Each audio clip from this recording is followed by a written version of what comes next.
Hi, this is for my Module 4, Don't Limit Me discussion.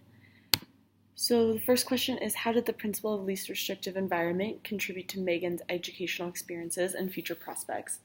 Um, Being able to be in her least restrictive environment allowed her to make a lot of friends while getting the appropriate education. She had the chance to be in a classroom where they had high expectations that were realistic for her, but that the classrooms included everybody. And then for her future prospects, she was able to gain the skills that she needed to be able to be successful after school.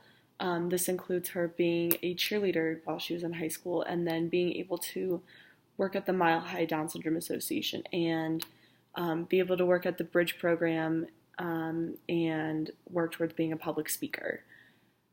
So number 2 is what case rulings led to the policies that now hold school leaderships accountable for assuring that students are given equal opportunities.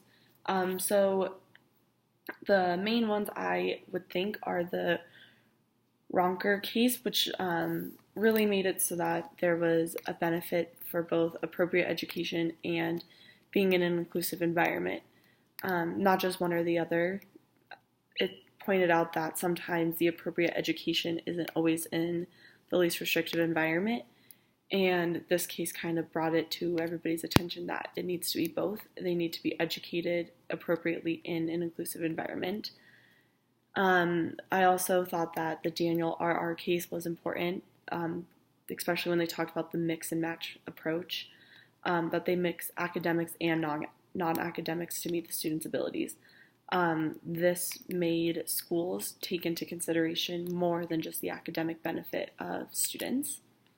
And then, of course, Holland, in this case, brought attention to if the student is benefiting academically in their environment, non-academic benefits, and then the negative effects for everybody else in the classroom. So the disruption that could be caused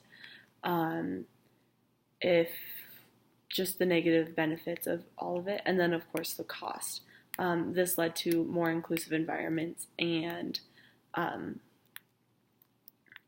for both academic benefits and non-academic benefits. Question 3 is, how can the LRE as a legal principle enhance an educational environment and contribute to the general welfare of society?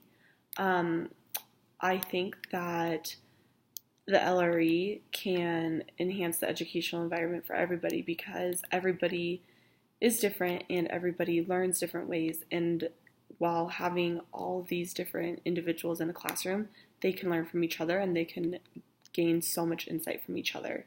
Megan talks about that, how she learned from her teacher while her teacher learned from her, and she was able to teach other kids in her classes about her disability. This also just allows for more acceptance within schools. When students with disabilities are kind of just put in their own classroom and not integrated into their general education population, that's when they're not accepted and they are looked at in very different ways, and they have all the labels. But when you're integrating them, then every label gets taken away because everybody is different, and we all have unique personalities, and we can learn so much from that.